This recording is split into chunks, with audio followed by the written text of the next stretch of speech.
Sveiki, mėlyjei. Čia laida Lietuva sveiksta. Esu jos vedėja Laura Dabulytė ir šiandien noriu pakalbėti apie normalius mus prižiūrinčius gydytojus ir kaip mes patys save prižiūrim. Valerijus Morozovas čia kartu su manimi studijoje, televizijos žmogus, tai bus tikrai labai lengva kalbėtis. Valerijų, kalbam apie tą tokį vartotojiškumą sveikatoje. Ar jauti jį?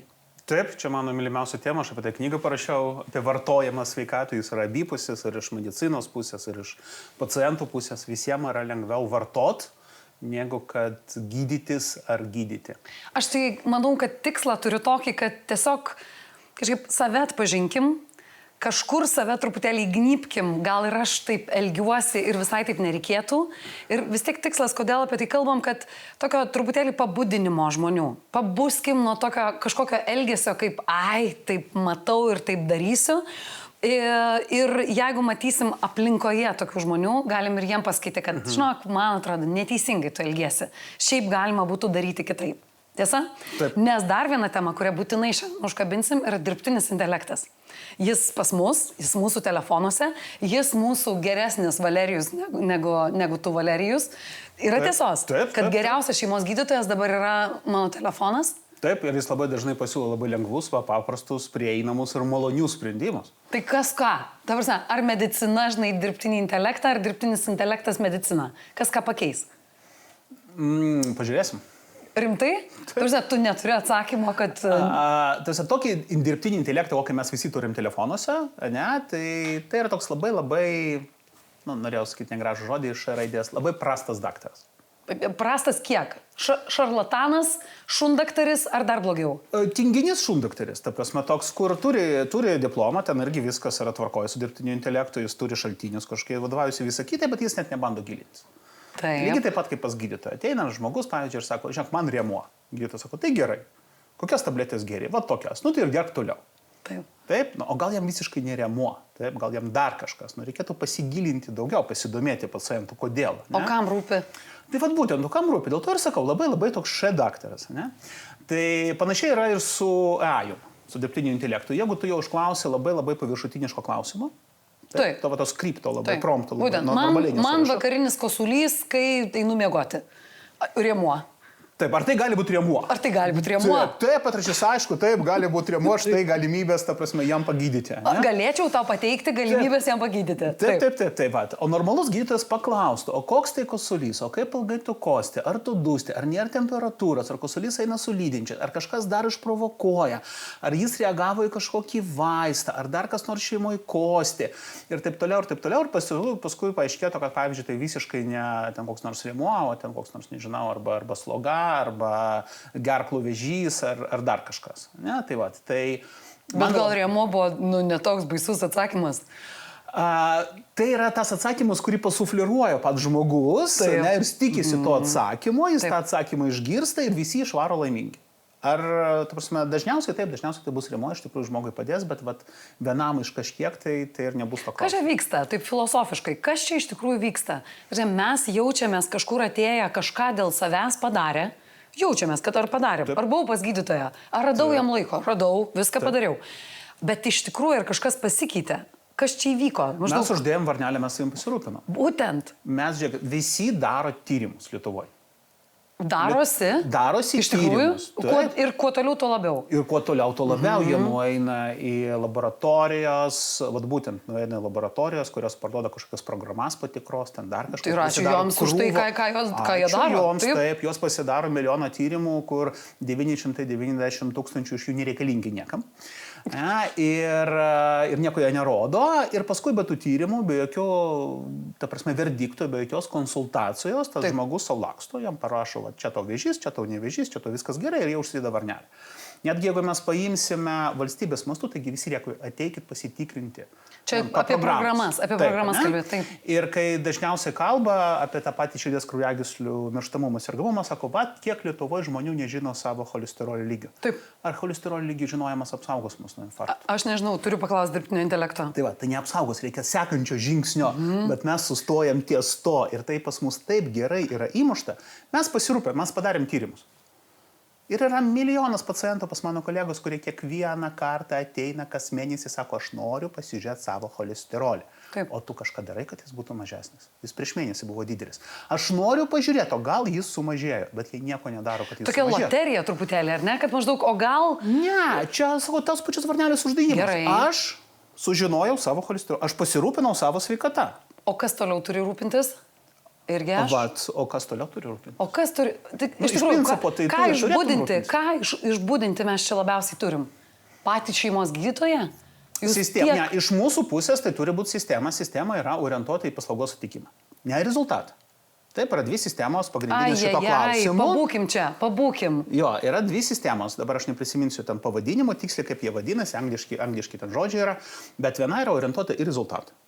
Pavyzdžiui, aš gausiu apmokėjimą iš draudikų tada, kai Laura susitvarkys savo cholesterolį, ne, arba Valerijus numes 5 kg. Sistemoje aš veikiu kaip asmuo, kuris turi tam tikrą riziką. Nuo kurio kažkuriai klinikai bus geriau. Taip, bet kuriuo atveju taip yra, nes tu ateini su savo krepšeliu, arba savo asmeniniu, arba iš draudiko vieno, arba iš draudiko kito ir kažkas už tave gauna pinigus. Čia nepadarysi. Tai va, dabar klausimas, už ką sumokės. Šiai dienai moka už tai, kad tu pasidarai cholesterolio tyrimą. Viskas. Ček. Ček. Tada... O reikėtų susimokėti už tai, kad tau sumažėjo rizika gauti širdies kraujagyslių komplikacijas. Kiek čia reikia pakeitimų padaryti? Nu, kaip ir minėjau, pavyzdžiui, sumažint cholesterolį, sumažint kraujospūdį, sumažint svorį. Vat kai mes turėsim rezultatą, tada sumokės. Labai ilgai. Labai ilgai. Kažkaip taip, turim ką mes veikti. Dar, jau tikrai. Reikės serialus pažiūrėti, galiukus užauginti. O yra, pavyzdžiui, o mūsų sistema yra orientuota į paslaugos sutikimą. Mes sudėjom paslaugas, visi laimingi. O kas iš tikrųjų toliau bus su Laura ir Valerija? Neįdomu niekam. Nu, taip. Tai va, tai kita sistema, kuri orientuota iš tikrųjų tą rezultatą ir jinai įdarbina ne tik įstaigas, ne tik medicinos personalą, ne sistemą, bet jinai įdarbina ir pacientą. Pavyzdžiui, Jungtinėse Amerikos valstijose N+1 draudikų nemokės tau nedarbingumo pašalpos arba nemokės tau už gydymą visų peršalimo ligų, jeigu tu nepasiskiepysi nuo gripo. Nu, kaip pavyzdys. Bet taip, va. Kaip tik vakar pamačiau, kad viena draudimo bendrovė sako, mes dėl dronų atakų imsimės irgi draudimo ir garantuoju, kad ten yra su sąlyga, kad tai tu turėsi vietą, kur ten slėpsies, tu būsi tas, kuris ten, nežinau, lagai normalus, dar kažkas. Tai čia lygiai tas pats. Lygiai panašiai kaip su nekilnojamo turto draudimu. Jeigu tu turi signalizaciją, tu turi priešgaisrinę signalizaciją ir tvorą, tau bus viena kaina. Tada aš tave drausiu. Ne, tai kita kaina. Kaip ir žalias lapas. Nemoki vairuoti, brangiau kainuoja. Moki, viskas gerai.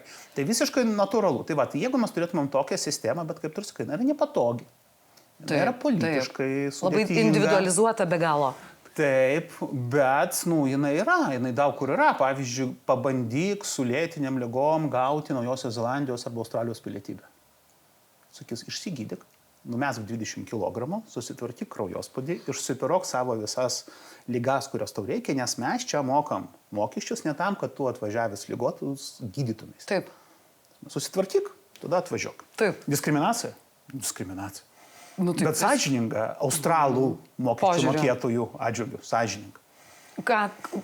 Ar teisingai girdžiu, kad tie žmonės, kurie pas tave ateina, pacientai, kurie jau pas tave yra prisirašę, su jais dar kitaip elgėsi? Va ten yra tavo burbulas, kuriame tu jiems duodi velnių, kaip reikia elgtis gyvenime. Aš neduodu velnių. O ką tu darai? Negalima duoti velnių. Mes paskambinsim, paklausim. Jo, tai ne, aš iš tikrųjų visų pirma, aš dirbu šviečiamai darbą. Visuomenės sveikatos mes neturime. Jie ten leidžia kažkokius ten lankstinukus, lygiai taip pat pasitikrinkit, bet taip, kad būtų normalus švietimas, ne. Taip, kalbant apie tą patį svorį, jeigu mes kalbam apie pacientus, kurie gauna dabar gydymą, kurį aš paskyriau, tai iš tikrųjų 9 iš 10 to gydymo esu aš inicijavęs. Ne jie atėjo ir sako, klausyk, man blogai su svoriu. Taip, tas pats yra su kraujospūdžiu, tas pats yra su tais cholesterolis, jeigu mes sako, mes turim sakyti ir B. Taip, jeigu mes pasidarėm tyrimą, radom didelį, ką mes toliau su to darom? Kartojam tyrimą kas mėnesį. Laukiam, kol jis tam pakris 5 procentais, kai reikia sumažinti. Kaip skamba tas tavo klausimas žmogui? Nes gal daug kas žiūrovų galės savęs to paklausti. Mes turime tyrimo rezultatus, daugelis iš mūsų dabar prieinam, galim nueiti, žinai, į sistemą, jį patikrinti. Ko savęs turiu paklausti, matydamas tam tikrus rodmenis? Ar nori anksčiau laiko numirti nuo insulto infarkto? Jeigu mes kalbam apie tą dažniausiai mūsų mirštamumą ir kur mums daugiausiai reikia, tas pats cholesterolis, kraujospūdis, svoris. Noriu gyventi ilgiau. Kas tai toliau? Kažką darom su tuo. Ką galima daryti? O toliau jau priklauso nuo žmogaus, priklauso nuo jo pasiekimo, priklauso nuo to, kiek visą tai truko. Ar bandėm kitaip kažkaip reguliuotis mūsų kraujospūdį, svorį, cholesterolį. Bet įprastai kas tai yra? Maistas? Tai yra gyvensina, tai yra ir maistas, tai yra ir mytyba, tai yra ir miegas, tai yra ir fizinis aktyvumas, tai yra pagaliau ir ta pas medikamentinis gydymas. Kaip ketvirtas punktas beveik, ar ne? Nebūtinai, kad jis labai staigiai atsiranda. Jie yra lygiagrečiai, va čia irgi yra problemų Lietuvos, kad visą laiką, ta prasme, netgi tas piramidė, kurią ten dabar bando versti. Duokit mėsos. Jo, visą laiką pirmas yra nemedikamentinis gydymo etapas. O toliau atsiranda medikamentai, bet jie iš tikrųjų eina lygiai grečiai. Tu labiau esi už tai, kad lygiai gretų turėtų būti. Vienareikšmiškai, nes tabletė tampa indulgencija. Jeigu aš jau pradedu gydytis kraujospūdį, tai aš galiu nebežiūrėti savo druskos kiekio. Aš vis tiek jau man vaistą pramušė. Čia, žinok, Valerijau, tą patį apie renovaciją galvoju. Žinai, renovacijai labai sunku Lietuvoje įsisiubuoti. Ir žiūrėkit, bet kai jūs pradedat keistis, net ir namie remontą norisi pasidaryti. Tai kažkaip, kai viskas kartu eina, tai tada ir maistas geresnis norisi, ir maistą geresnį norisi vartoti. Tai daug kas yra, jeigu mes pradedam mums mažėti svoris, mums nenori pasikeičia mūsų gyvensena. Visiškai. Yra tokia statistika. Taip, 85% žmonių pakeičia savo gyvenseną, pradėjo vartoti vaistų, šiuo atveju buvo dėl vaistų tyrimas, padarytas, pradėjo vartoti vaistų svorį mažinti, 85% pakeičia savo gyvenseną. Nes jiem pradeda sektis, jie pagaliau mato rezultatą, kas yra labai sudėtinga be to daryti. Tai vat, ir lygiai greičiai tas turi būti, nes jeigu mes, sakau, didžioji dalis vėlgi gali ir save atpažinti, ir kolegos gali pacientus atpažinti, jeigu gauni vieną tabletę nuo kraujospūdžio, žiūrėk, po metų reikia antros, dar po metų reikia trečios, nes žmogus jau atsipalaidavo, jis jau, aš bandžiau sąžininkai, bandžiau tą kraujospūdį sutvarkyti, nepavyko, man prakyšo tą tabletę. Taip. Nes toks nusitikimas didžiosios dalies Lietuvos yra. Ir dabar man jau vis tiek tabletės geriau, tai man jau dzina, ne? Ir mūsų tas metabolinis auga. Tai va, ryte išgeriu tabletę, per pietus jau nesvarbu, ką valgau, o vakare nesvarbu, kur sėdžiu. Taip. Kokio santykio tu sieki su pacientais? Kas jūs esat iš viso? Nes anksčiau, man labai patinka, žinai, kad tu sakai, kad iš tikrųjų anksčiau būdavo toks, kad vaikus, kai veduosi, tai iš viso yra, maždaug, viskas, jau čia tai šakės, kažką blogo padariau, kad mane pas gydytoją vedasi, tai čia net prieš mokyklą, vaikai tikrai taip jaučiasi. Tada, kai tu pats eini, aš pati, pavyzdžiui, labai dėl vaikų viską galėdavau padaryti ir kraują daviau ir viską. Dėl savęs? Ką aš žinau, dabar negaliu, žinai, čia dar pagyventi, dar galiu. Tuo tarpu žiūrėti į tėvus, pavyzdžiui, kai jie pasakoja kažką, aš sakau, tai ko jūs nieko nedaro, tai kur dar jums laiko trūksta, kad jūs negalėtumėt nueiti pas gydytoją. Tai va tas santykis toks, ką tu su manim darai.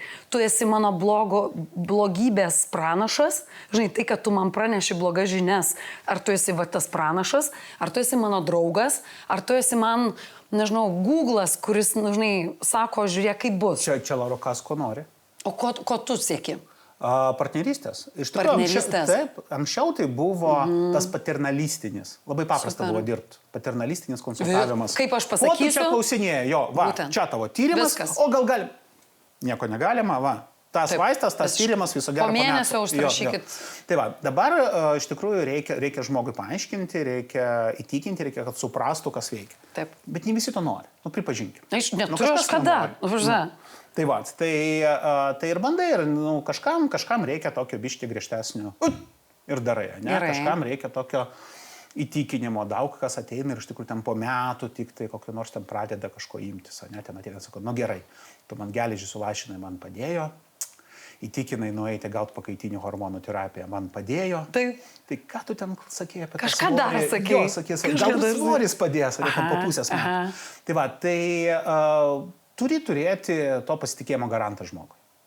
Gerai. Jūs turite tavim pasitikėti. Kur Aš visą lenkiu? laiką sakau, Taip. kad jeigu tu nori gero gydytojos, ras tokį, kurio tu pasitikė. Nes Va. jeigu tu nepasitikė, nu nieko nebus. Nuostabu. Ir čia, Valerijau, labai noriu pasakyti, kad tu ne apie save kalbi, kad nes nebeturi vietų tikriausiai pas save priimti, bet jeigu nepasitikiu savo gydytoju, ieškok naujo.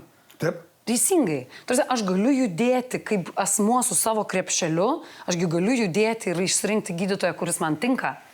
Nu, taip klausimas, jeigu tu ten gyveni Klaipėdoje, ar tu bus patogu važiuoti į Vilnių arba į Kauną, ne, bet teoriškai tai... Ir Klaipėdoje yra nuostabių Taip, gydytojų. be abejo, bet aš kaip pavyzdį sakau. Taip. Tai va, tai vis tiek dažniausiai pasirenkamas, vėlgi čia off topic, bet dažniausiai pasirenka žmonės visgi ne gydytoją, pasirenka įstaigą. Taip. Nu, jam įstaigos tvarka yra padaryti, o koks ten gydytojas, tai jam nelabai svarbu. Taip. Toks požiūris yra pas mus. Ir dar truputėlį sugrįž, kad pats atstovauju privačią įstaigą. Ar jauti, kad visur yra labai gerų žmonių? Visur yra labai gerų žmonių, tik tiek, kad, turbūt pasakysiu, vėlgi negalima visiškai taip suabsoliutinti, kad privačiam mažiau trukdo gyventi, yra įstaigos, kurios labai trukdo dirbti, bet bendrai paėmus turbūt privati medicina mažiau trukdo gydyti ir rūpintis žmogum negu valdiška. Supratau. Wow. Tai klausimas, grįžtame apie vartotojiškumą. Taip. Kaip su tuo tvarkytis, ką mes su tuo galime daryti, kad, ar dabar sakom, tai ir gerai, tai ir kaip, žinai, ką apsipirkti, ką pasitikrinti, einam kaip į vieną iš taskų, kuriuos turim tiesiog padaryti. Šviesti. Dar vienintelis būdas kažką pakeisti žmonių mąstysenoj, kalbant apie jų savijautą, jų gydymo pasirinkimą, skiepų planą, nežinau, tą patį ten svorį, tyrimo atlikimą, yra vienintelis dalykas švietimas. Bet mes viską žinom. Iš kur mes žinom? O čia ir yra, kad paklausa gimdo pasiūlą, pasiūla gimdo paklausą. Taip, tai jeigu mes turime 19 skirtingų laboratorijų Vilniuje, įsivaizduoji, ta prasme, kiek jom kainavo visa įranga, kiek jom kainavo visas personalas, kiek jom kainavo... Patikėti šitą sritimi. Ta prasme, visi reagentai. Yra kitas klausimas labai akreditacijos tarnybai ir visiems kitiem. Bet čia pinigų plovimas kitas eina. Tai va, ir jie turi kažko išgyventi, aišku, jie turi kažką daryti, jie turi ten pasiūlyti. Ir jeigu žmonės ateina ir sako, klausyk, aš čia noriu išsitirti viską, aš noriu išsitirti viską. Ir tu 10 kartų per dieną sakai, klausyk, nėra tokio tyrimo, kuris ištiria viską, davai mes pakabų. Ir vis tiek visi eina, kažkas pasakys, klausyk, davai mes padarom sąrašą, ištirti viską. Nes užknyso jie vaikščioti ir nori, vai padarom. Bet mes suprantam, kad jis niekam vertas tas sąrašas, bet visi nori. Padarom, nes yra žmonės, kurie nori. Supratau. O mums reikia kažkaip išgyventi ir pinigus užsidėti. Supratau. Ir va toks uždaras ratas. Ir po to atsiranda, žiūrėk, čia išsitirti viską, o čia išsitirti tik dalį, o čia išsitirti biškį jauniems, o čia išsitirti biškį vyresniems, o čia dar kažko. Ir tyrimų iš tikrųjų daug ir tenka susidurti su to, kad ne tai, kad žmonės nežino, ką jie ten nustatė. Tas, kas padarė tą tyrimą, nežino, ką tas tyrimas rodo. Ir kaip kas su kuo. Ten labai geras pavyzdys yra, pavyzdžiui, Laimo ligos diagnostika. Ir ta pati garsioji Gdansko klinika, kuri, jeigu aš neklystu, turi dabar filialą Alytuj, kur tu gali savo tyrimą nuostabiai gydyti. Tyrimas neparodo ligos. Imunoglobulinas Laimo parodo kontaktą su kažkuo panašiu į Laimo lygą, baltymų, nebūtinai netgi kažko ten dar, kuris buvo kažkada. Taip. Gal prieš 10 metų, gal prieš 20, gal prieš 2 savaitės. Jis neparodo infekcijos, jis neparodo jos aktyvumo, jis neparodo to, kad yra. Bet jis 30% visiems mums teigiamas. Ir visi pasidaro, tada jie pasidaro dar vieną tyrimą brangesnį. Pirmą kartą tu sumokėsi apie 5 eurų, antrą kartą tu sumokėsi apie 100 eurų. Tu dar sumokėsi už porą konsultacijų, pavyzdžiui, nes valdiškai neprieisi, o čia visi riekauja, kaip reikia gydyti tą Laimo lygą. Staigiai duokit, staigiai. Taip, reikia staigiai duokit. Ir biznis eina, bet kai paklausiu, kaip manęs, reiškia, infektologas Linas Cvetikas paklausiu, tu žinai, ką tas tyrimas rodo? Ką jis rodo? Sakau, aš nesu tikras iki gal, tai kam tu jį tada darai? Nes prašo žmonės. Tai reikia įsitikinti, žinot, ką tas tyrimas rodo, nes mes turėjom visi gydytojai tą laboratorinį diagnostiką kažkada labai seniai, 4 kurse, bet reikia prisiminti, ko skiriasi šlapimo juostelinis tyrimas nuo šlapimo mikroskopijos, ką reiškia tas tyrimas ir kodėl ten yra vienokie ar kitokie skaičiukai ir nebūti tuo pačiu ejų. Taip, nes irgi mano vienas mėgstamiausių pavyzdžių, kur labai čia išbandęs N+1 kartą, kurį girdėjau pavyzdį podcaste kažkokiam, kad žiūrėk, kaip patobulėjo dirbtinis intelektas. Taip. Ir pavyzdys buvo. Maža mergaitė prieš 2 savaitės, reiškia, šliaučia, pavyzdžiui, Vingio parke, jai buvo įsisegusi erkutė, o dabar jinai karščiuoja, jai yra didelė raudona besiplečianti dėmė, kas tai galėtų būti. Nu tai mes visi suprantam, taip? Taip. Čia ta buliaus akis darosi. Taip, ir vat visi, kurių išsilavinimas medicinoje yra va tokiam lygiai, ne Delfio 15 minučių žmonių ir ten EAJus, ne, ir netgi kai kurie mano kolegos, tai aišku, kad yra laimas. Bet normalus gydytojas visą laiką paklausto, kiek mergaitė karščiuoja, o kas per dėmė, nes mano pirma mintis, kad jai tai mergaitė yra meningokokinis sepsis ir jai liko gyventi 1 valandų. Nes prie laimo ligos nekarščiuoja, prie laimo ligos nebūna kelių besiplečiančių dėmių ir visa kita, ir visa kita. Tai va, yra daug klaustukų. Aš galvojau, kad rasim atsakymus šitoje laidoj. Ne, Laura, ne, kuo toliau. Tikrai. Kuo giliau į mišką. Ne, yra vienintelis absoliutus dalykas medicinai. Mes abu mirsim. Ir operatorius. Šitą turim žinoti. Taip, visa kita labai sąlyginai. Vieni, vat, ką mes galim su to padaryti, mes galim numirti laimingi, sveiki ir nu, ne tai, kad jauni, bet apyjauni.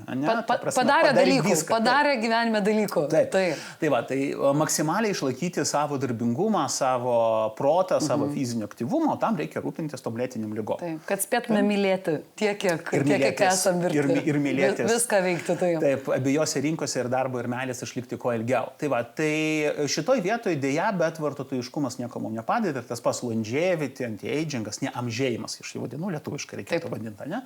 Tai lygiai taip pat, tai yra iš tikrųjų tam tikro proto, tam tikros sąmonės, tam tikros, nežinau, pagristumų iš tikrųjų turintis reikalas ir jis keičia požiūrį į gyvenimą, jis šiek tiek keičia požiūrį į tą patį gydymą. Kas duomėsi atsižvelgiamės, aš seniai irgi kalbėjau apie tai, kad mes kartais turime nustoti vadovautis būtinai ieškoti diagnozės, mes turime tvarkyti procesą.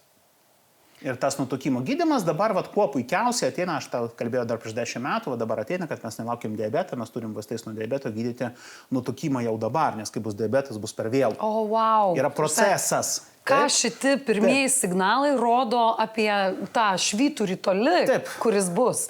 Bet dabar jau tu gali arba įtolinti. Taip. Ir va tas pats neamžėjimo kultūra to užsijima. Super. Bet. Taip, tai yra miegas, tai yra fizinis aktyvumas, raumens masės išlaikymas ir tada kažkokie papildai. Bet visi supranta, kad anti-agingas yra krūvas tablečių vartojimas, ten kažkokioj baro kameroj pagulėjimas, ten kažkokių ten tyrimų padarimas. Ne. Čia yra ne tai. Tu jokiesi iš rinkos sukurtos, šitiek visko mes turim prikurta. Nes yra lengviau parduoti ir pavartoti, negu kad pradėt miegot. Pavyzdžiui, 7 valandas. Visiškai nesvarbu. Nesvarbu kiek? Taip. Čia, ta prasme, tu esi tipinis pacientas. Jie nesako, kaip miegi, gerai, aš miegu 8-9 valandas. Ne apie tai klausimas. Ar tu jautiesi išsimiegojęs ryte? Super. Kai manęs klausia, kas mano paslaptis, iš kur energija, sakau, miegas. Tu išsimiegi ir nauja diena. Taip, yra 4 klausimai. Ar tu išsimiegojęs, ar tas, kuris šalia tavęs miega išsimiegojęs, ar tau lengva buvo užmigti, ar tu neprabudinėjai naktį. Čia yra mūsų, tai mums nebereikia šitų nei laikrodžių, nei žiedų, kurie matuotų mūsų duomenis. Galima, bet jie nesumatuoja tavo miego kokybės. Tu supranti? Taigi rodo viską, per kiek užmigau, kiek to giliojo miego turėjau, viską. Tas pats nuostabus vartotojiškumas, kur žmogus ateina pavargęs, sako, bet žiūrėk, mano laikrodis tai rodo viskas gerai. Ne, man rodo, kad ten deep sleepo buvo daug gilaus miego, ne, ten dar kažką, o ką sakė tavo žmona, kad aš vartausiu ir knarkiu visą naktį. Nu, aš labiau žmoną pasitikėčiau, negu šituo. Išmaniai įrenginiai. Mūsų išmaniai įrenginiai. Jo, nes, su išmaniaisiais įrenginiais tai iš tikrųjų yra toks dalykas, arba jie yra patvirtinti kaip medical device. Taip. Dažniausiai FDA arba Europos agentūros, arba ne. Tai dėl miego yra tik tai tam tikri įrenginiai, kurie nustato miego apnėją. Viskas. Jeigu apie miegą kalbam. Taip. Teisingai. Panašiai yra su tuo pačiu pulso variabilumu, HRV, kur visi tyrė, ne, jis parodo vieną iš galimų matuoklių, kuris gali pasakyti, ar tau viskas gerai. Bet kur kas labiau yra paklausti, ar tu išsimegojęs. Super. Ar tu gerai jautiesi, ar tu nesijauti pavargęs. Čia yra geriausi paimti tą vieną skaičiuką. Taip. Bet ir vėl, čia reikia turėti adekvatumą savo vertinimą. Ja? Jeigu tu esi, nežinau, ten linkęs į hipochondriją, tau yra dabar labai blogas laikotarpis, tu yra labai depresuotas, esi, nežinau, ten ta pati žmona tave knarkinti paliko, ne? Tai gal tavo miegas nuostabus, viskas ten gerai, ne? Bet tu blogai jautiesi. Tai va, iš kitur problemas. Tai va, Vasara, dabar jau tuoj pat vasara, visi suprantam, kad paliekam tuo protą, paliekam kažkur šalia, nes taiga visi žinom, ką valgyti gamtoje, visi žinom. Ką pakept, ką apsukt, kur ten, mums parodo televizija, rodo, viską televizija geriausiai žino. YouTube ir visa kita. Tai ir sekam viską, taip kaip reklamoje, ar ne? Taip. Jeigu rodo, kad čia skaniausia, prisiperkam kilogramais, išsikepam, kad juo duotų. Skaniausia. Taip. Jie dar parodo, jog šitas sveikiausia, važiuok praturtintas ten vitaminais arba praturtintas baltymais. Visiškai. Taip, susitiksim rudenį, ką tu tada sakysi, kad prisivalgiam anglių, kurie irgi blogai. Nu, kodėl anglis parduoda už brangiai angliukus aktyvuotus, kodėl ne? Ne, iš tikrųjų, kalbant apie... Ką daryti su maistu vasarą? Valgyt. tą, ką matom reklamose? Nežinau, galima sakyti, kad geras daiktas neturėtų būti reklamuotas, bet iš tikrųjų, jeigu mes jau visiškai būsim tokie konserofobikai, bejosim ten kiekvieno apkepinto dalyko, ten, ar nežinau, ar ten dar kažkokio, ten perdirbto ir panašiai. Kur malonumas, klausimas ar turėsim. Čia šiek tiek vėlgi tą patį neamžėjimą yra tos blue zone, mėlynosios zonos, žkur žmonės labai ilgai gyvena. Žinau, tas toksai pasaulio, ta tokia linija, kur Japonija yra mūsų geriausias pavyzdys.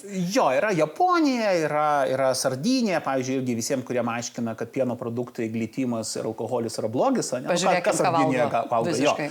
Tai va, tai maistas ten labai įvairūs, pavyzdžiui, tas pats Provansas, man atrodo, arba ten šalia, jie ten yra gal nedatraukia, bet jie ten netoli. Jiegi neįsivaizduoja savo vakarienės be desertų.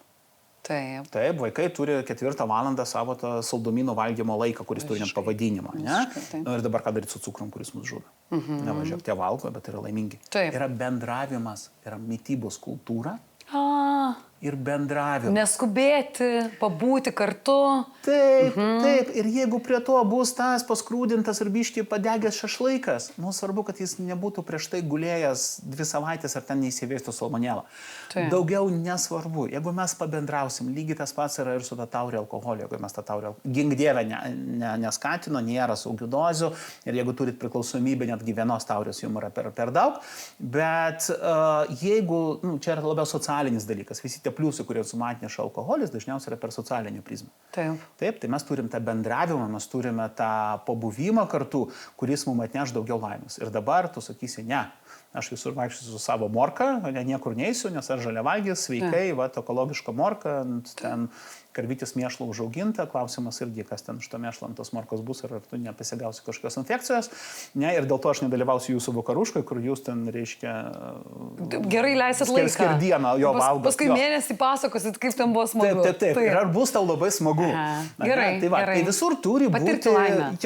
Visur turi būti... Kitaip sakant, mūsų gera savijauta labai atsiliepia ir visiems kitiem dalykam. Ką sakai apie Prancūziją, Provansą. Ir fizinis, ir psichologinis mūsų gerbuvis. Čia nėra vien tik tai, tu gali būti, nežinau, visiškai sveikas kūnas tavo. Ateina, Valerijau, pervargę žmonės. Taip, aš dirbu su nuovargiu. Mano arkliukas yra lėtinis nuovargis arba užtrukęs nuovargis ir iš tikrųjų ateina pervargę žmonės. Kaip jie atrodo?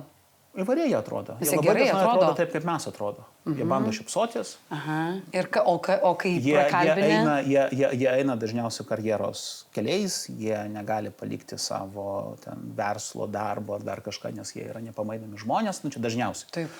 Aišku, būna ir lėtinių ligų ir dar kažko, bet tas dažniausias pervargęs žmogus, tai tas, kuris niekaip negali leisti savo nedirbti, nes gal nėra kam. Verslininkas čia tai yra diagnozė, pasako verslas iš karto, aišku. Diagnozė. Tai ir nemaža dalis jų sako, man gėda skustis, bet aš jaučiuosi pavargęs. Ką tada sakai? kad čia ne ta įstaiga, kur yra kalties ir Sekmadienį 12. Sekmadienį Jo. 12. Valerijau, Lietuva sveiksta. Taip, lėtinių ligų pas mus mažėja. Dabar paprašė redaktorė parašyti straipsnį apie tai, kodėl mes sergam daugiau negu vakariečiai. Bet gerėja, taip, mes vis dar lėtinių ligų turim daugiau, bet gerėja, Lietuva sveiksta ir tas požiūris turi atsirasti kitoks. AI-us gali man padėti. Dirbtinis intelektas, reikia išmokti rašyti skriptus, reikia išmokti jo patikslinti, o ne pagauti tą paviršinį, kurio atsakymą, kurio mes norėjome. Padarom šitą, Valerijau, bet tikrai gal skriptų Pavyzdžiui, ar padarom. būtina vartoti vaistus nuo kraujospūdžio, jeigu man jis padidėjęs? Ir prisimenu, tai galima. Mama, tai parašė ne, viskas.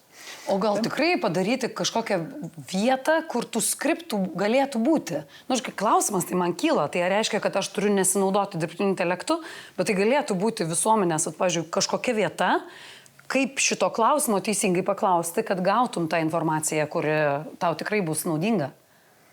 Nu, manau, kad... Tave žinodama, manau, kad kažką vis tiek sugalvosi. Kiek aš žinau, yra kuriami dirbtiniai intelektai būtent medicinai. Taip. Ne, ir yra specialūs kursai gydytojams, kaip, pavyzdžiui, reikėtų parašyti tą skriptą, kad tau parašytų. Nes netgi ieškant literatūros, tu turi jam parodyti, klausyk, nerodyk man tokio lygio tyrimo, nerodyk man tokio lygio tyrimo, parodyk man geriausio. Ne? Bet tu jeigu tau niekas nepamokino tavęs, tai tu tą pats, jeigu kritiškai mąstai, taip, išmoksti po kažkiek, nes kitaip tau mes ten kokios nors... Taip. Vėliau paskutinis klausimas. Tu vis kalbėjai apie tą gausybę tyrimų, kuriuos pasidarome. O kas būtų tavo 5 tyrimų, kuriuos tikrai rekomenduotum bent kartą per metus pasidaryti? Aš turiu vieną. O, iš 5 mes, žodžiu, kuriuos pirštus lenkti? Šitą. Visus paliekam. galima, tai kaip kumštė. Tai yra pokalbis su gydytoju, kurio pasitikė. Valerijus Morozovas čia, šeimos gydytojas, kuris sako, pasitikėjimas yra esmė tame, kaip mes jausimės ir kaip ilgai gyvensim. Gyvenkim. Ačiū tau. Ačiū. Dėkinga.